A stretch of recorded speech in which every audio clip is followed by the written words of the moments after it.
How does treaty law differ from customary international law?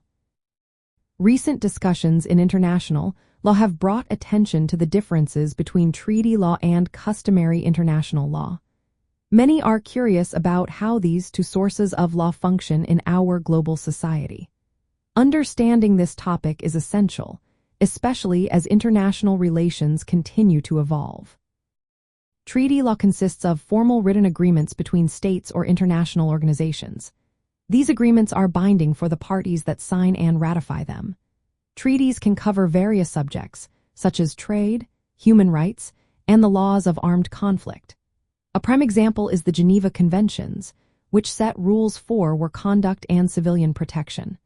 Only states that ratify these treaties are legally obligated to follow their provisions.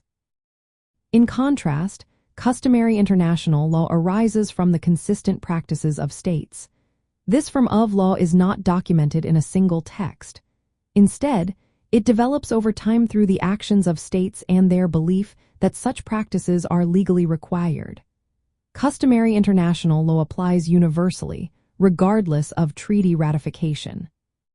For instance, principles like distinction and proportionality in armed conflict are part of customary international law that all states must follow. One key difference lies in their binding nature. Treaty law binds only those states that have ratified the treaty. On the other hand, customary international law applies to all states, provided the practice is widespread and accepted as obligatory. Another difference is the source of these laws. Treaty law originates from written agreements, while customary international law is based on state practices and their acceptance over time. The scope of these laws also varies.